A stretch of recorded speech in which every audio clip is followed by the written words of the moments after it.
यह कलयुग है।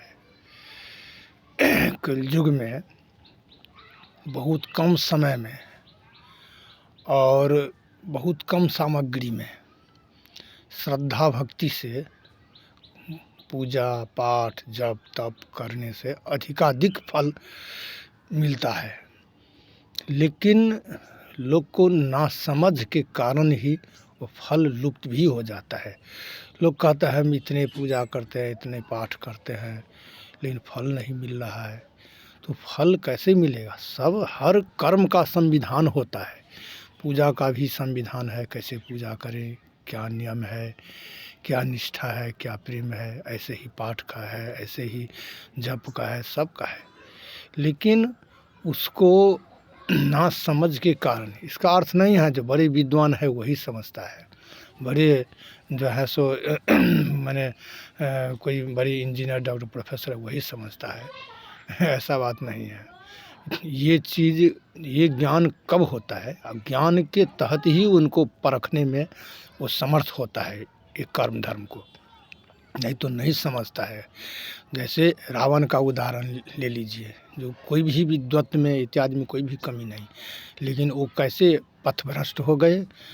तो यही समझदारी, जैसे खाएंगे अन्न वैसा होगा मन, और जिस कर्म के प्रति जो अग्रसर रहेंगे वही कर्म के दौरा से उनको बुद्धि, ज्ञान, विज्ञान सब जो है सो विपरीत दिशा में चलने लगता है।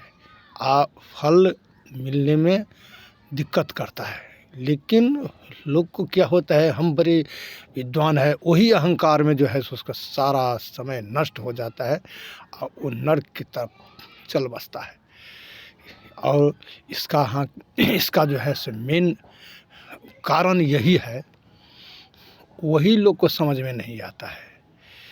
सब जितना धर्म कर्म है उसको जितने डरे हुए रहेंगे और जितने जो है सो पश्चाताप करेंगे, या जितने ही जो उनसे क्षमा प्रार्थी होंगे, कर्म के बाद में पश्चाताप भी करना है।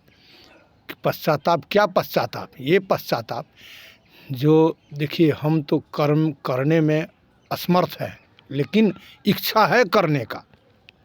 लेकिन इसमें यदि कोई त्रुटि हुआ होगा तो उसको क्षमा दीजिएगा। हे प्रभु, हम तो नहीं कुछ जानते हैं। विद्वान भी कहें, जदक्षरं पदभ्रष्टं मात्राहीनं च यद्भवेत् तत्सर्वं क्षम्यतां देव प्रसीद परमेश्वर। ये क्यों कहा है? उसमें तो कोई त्रुटि नहीं। शंकराचार्य कहे हैं इसमें तो त्रुटि नहीं है। शंकराचार्य बहुत बड़े विद्वान, सन्यासी, योगी, उसमें कोई नहीं। लेकिन क्यों लिखे हैं? तो हम कितना भी करेंगे तो धर्म का इतना सूत्र है, उसका पारावार नहीं है। चलते फिरते में जो है सो पाप हो जाता है, चलते फिरते में धर्म हो जाता है। वही लोग को नासमझदारी है। इसीलिए तो देखिए, इतना बड़े भीष्म जो है सो ज्ञानी, महात्मा, सन्यासी, ब्रह्मचारी, लेकिन वो भी जो है सो त्रुटि किए। वही त्रुटि के कारण देखिए उनको अंत में क्या माने फल मिला। तो ये चीज़ लोग को जो है सो मन से ये वहम है, वहम को हटा देना चाहिए। जो हम जो है सो बहुत बड़े विद्वान है, बहुत बड़े सन्यासी योगी है, ये सब कभी भी अपने दिमाग के अंतर्गत जो है सो उसको प्रवेश नहीं होने देना चाहिए। और जो इसके प्रवेश हो जाता है तो उसको नाटक ही रह जाता है। और समय जो है ये सब लग्न से ही होता है। लग्न जितना बलवान रहता है, चंद्रमा जितना बलवान रहता है, सूर्य जितना बलवान रहता है, उतना जो है सो वो मनुष्य कर्मनिष्ठ, धर्मनिष्ठ और जो है सो किसी को सुख दे सकता है। यदि ये सब अबल है तो दिशा विपरीत पकड़ लेता है। लेकिन उसमें भी है कारण। यदि वो माता पिता को अपमान किए तो कभी भी चंद्र सूर्य जो है, दोनों, सूर्य है पिता का कारक, चंद्र है माता का कारक, तो ये जो है सो दोनों, लग्न तो स्वयं शरीर हुआ, जो पूर्व जन्म से उपार्जित जो कर्म लाए हैं उसी कर्म के माने फलस्वरूप गोरा, श्यामल अथवा सुंदर या हेष्ट पुष्ट जो कुछ शरीर है सो पूर्व जन्म का ही उपार्जित है। ये ना समझ, एक ही माता पिता के गर्भ से यदि 4 संतान जन्म लिया तो चारों संतान का देखिए रंग रूप और स्वरूप जो है सो भिन्न भिन्न हो जाता है। क्यों हो जाता है? तो 4 जीव 4 जगह से आ जाओ अपना कर्म लेकर के, और कोई पुत्र देखते हैं जो डीएम हो जाता है, कोई चपरासी हो जाता है। ये क्यों? एक ही माता पिता का पुत्र है, तो ये कैसे हो गया? तो यही चीज़ अंतर जो है सो हो जाता है। सब अपना अपना कर्म का उपभोक्ता है। कोई भी पत्नी पुत्र इत्यादि सब जीव जहाँ से आया है यहाँ संबंध बन गया है। ये शारीरिक संबंध है, मन का संबंध नहीं है। मन तो किसी जगह से, शरीर तो यहाँ मिला है माता पिता के द्वारा। ये पंचभूत क्षितिजल पावगगन समीरा पंचरस या अधम सीधा शरीरा, इनसे ये पांचों के संपर्क से इकट्ठा से ये शरीर मिला है। लेकिन ये शरीर फिर चला जाएगा मिट्टी में। ये शरीर इस शरीर पर इतना गर्व करता है कि हम सुंदर है, हम ये है, हम वो है, इतना गर्व करता है। कहो जो शरीर क्षण भंगुर है, कब नष्ट हो जाएगा इसका कोई ठिकाना नहीं है। इसको इतना से कर्म धर्म से पालते हैं और इतना इसको करते हैं। जो सत्कर्म करते हैं उसको भी शरीर एक दिन मिट्टी में मिल जाएगा, और जो पापी है उसका भी मिलेगा। लेकिन अंतर होता है दोनों का। शरीर नहीं, यदि मिट्टी में मिल गया तो नहीं रहते हुए भी वो इस संसार में विद्यमान रहता है, यशस्वी प्रतिष्ठित बन के रहता है जो धर्मात्मा। अब पापी जो है सो वो रहते हुए भी जो है सो उसका समझ लीजिए वो नष्ट ही है, उसका कोई स्थिति नहीं है। इसीलिए लोग कहता है जो धर्म को पकड़ करके रखना चाहिए, धर्म को कभी छोड़ना नहीं चाहिए। जो धर्म छोड़ करके चलता है वो किसी समय में सुख नहीं है, आगे सुख नहीं, पीछे सुख नहीं, सब तरह से दुख ही दुख भोगता है। वो दुख जो है सो वही है रोग व्याधि नाना प्रकार के पीड़ा, ये सब है।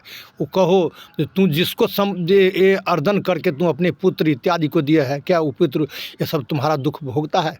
नहीं भोगेगा, तुमको स्वयं भोगना पड़ता है वो दुख। तो अब समझो यदि तुम अनुचित कर्म करके यदि उपार्जन किया है तो वो उपार्जन जो है सो जो किया है वो प्रायश्चित कौन भोगेगा? जब दुख तुमको भोगना पड़ता है तो कौन भोगेगा? लेकिन अंश बंटता है। यदि तुम्हारा ये अनुचित धन जो उपभोग करेगा वो सबको अंश मिलेगा, वो सबको जो है सो उसको पीड़ा मिलेगा, सबको भोगना। जैसे देखिए ये धृतराष्ट्र को देखिए, धृतराष्ट्र माने बहुत बचपन से ही और सब समय से ही वो दुष्ट प्रवृत्ति के जन्म लिए, तभी से दुष्ट प्रवृत्ति का था और उसको दुष्टता धीरे धीरे दिखार अंत में हो गया महाभारत के समय में। लेकिन वो छुपा हुआ था। इसीलिए कहते हैं दुष्ट को कभी जो है अधर्मी को कभी जो है सो उन्नति नहीं होता है, वो सबको लेके चल बसता है। और वही जो है सो उसको समय आने पर देख लिया, वो उदाहरण बन के खड़ा है। वो सब जो ऐसे ऐसे कर्म किए तो वो फल मिला। इसलिए जिसका जो हक है, यदि भाई अनुचित कर्म करता है तो भाई भोगेगा, यदि पत्नी अनुचित कर्म पत्नी भोगेगा, पिता अनुचित कर्म करेगा पिता भोगेगा, माता अनुचित कर्म करेगी तो माता भोगेगी। कोई धर्म किसी को नहीं छोड़ता है। ये भगवान कृष्ण भी यदि ऐसा होता तो अपने माता पिता को इतना दुख पीड़ा झेले। वो तो जब ये था जो कहीं माने चले गए जसोदा किया, लेकिन भगवान नारायण ना उसको पिता को माता को दुख हर लेते। और ऐसे ऐसे बहुत बड़े बड़े तपस्वी सन्यासी योगी संत सब है, वो अपने माता पिता को परशुराम तो साक्षात नारायण का अवतार, वो काहे उनका माता वध हो गई और कैसे उसका पिता जो है सो उसे मारा गया, ये सब क्या वो ये नहीं देख रहे थे। सब अपने अपने कर्म का उपभोक्ता है। इसीलिए जो है सो कभी भी सो अपने कर्म में कभी भी खोट नहीं रहने देना चाहिए और श्रद्धा भक्ति से जो है सो अपने धर्म कर्म को निष्ठा प्रेम से पालना चाहिए। जो इसके विपरीत चलता है वो कभी सुखी नहीं रहता है। और हम जो है सो ये तो कहते हैं पंडित कहते हैं, पंडित किसको कहते हैं? जो बड़े पढ़ लेने से पंडित होता है। बड़े जो है सो बहुत पढ़ लिया, बहुत पुस्तक देख लिया, बहुत पुस्तक अर्जन के लिए उससे पंडित नहीं होता। पंडित का माने उसका अर्थ अंदर घुसा है। पंडित का अर्थ है दक्ष, जो विद्या में जो दक्ष हो। पंडित का ये नहीं है जो ब्राह्मणे पंडित होगा, जो विद्या में जो दक्ष है उसको पंडित कहते हैं। कुम्हार को भी पंडित कहते हैं, लेकिन उसको आगे होता है। लेकिन ब्राह्मण जो है से ये कर्म धर्म और अपने संस्कृति वगैरह सांस्कृतिक इत्यादि जो कुछ है विद्या में दक्ष है उसको। लेकिन वो भी जो है सो वो ऊपर का भाव सो लोग देखता है, लेकिन अंदर का ये है, कहते हैं जो माने मातृवत पर्दा रेख, माने माता के समान ही पत्नी के अलावा, जैसे पुत्री है अथवा जो कोई है से वो जैसे माता से संकोच रहता है, वैसा माता के माने वगैरह जितने जो कहते हैं लाज लिहाज इत्यादि जो कुछ देखते हैं, इस तरह से जो है सो वो अन्य महिला को भी करना चाहिए। और उसको यही कहा गया है मातृवत पर्दा रेखु, और मातृवत पर्दा रेखु अपर द्रव्येषु लोष्टवत, दूसरे को धन को कभी भी जो है सो उसको माने छूने का भी कोशिश नहीं करना चाहिए। यदि छुएगा अनुचित धन तो तुम्हारा धन भी नष्ट हो जाए। कहता है कि अन्यायोपार्जितो धनं 10 वर्षाणि तिष्ठ प्राप्ते तु खोटसे 100 मूलं विनश्यति। अन्याय से उपार्जित धन 10 वर्ष ही रहता है, ज़्यादा से ज़्यादा जो है सो धर्म का प्रवेश 16 वर्ष, 16 के बाद में सारा मूल लेकर के चल जाता है खाई में। तो वही चीज़ अनुचित माने परद्रव्येषु लोष्टवत और आत्मवत सर्वभूतेषु, अपने आत्मा के समान। जैसे अपने आत्मा में पीड़ा होता है, जो पीड़ा भोग रहे हैं, कष्ट भोग रहे हैं, दुख भोग रहे हैं, ऐसे भी समझना चाहिए अपना जो जन्म से लेकर अभी तक जो स्थिति है, जो घटना घटित हुआ है, जैसे हुआ है, और जितने विघ्न बाधा, ऐसे समझना चाहिए। दूसरे को भी समझना चाहिए, जो दूसरों को भी ऐसा पीड़ा होता होगा और दूसरा भी ऐसा पीड़ा झेलता होगा। ये भी जो है सो अपने आत्मा के ही समान जितने जीव है, ये नहीं जो माने मनुष्य को क्या ये और पेड़ पौधा जितना है क्या वो जीव नहीं है। और ये जितना जो हत्या करता है, वध करता है, कहता है कुर्बानी, कोई कहता है जो बलि, ये सब क्या है? ये सब जीव को ये सब सुखदायक नहीं है, ये सब दुखदायक है। जो कोई कर्म करता है, जो कोई करता है, वो देखिए दुख के सिवा उसको सुख कभी नहीं मिला है। तो ये सब जो है अनुचित बात है।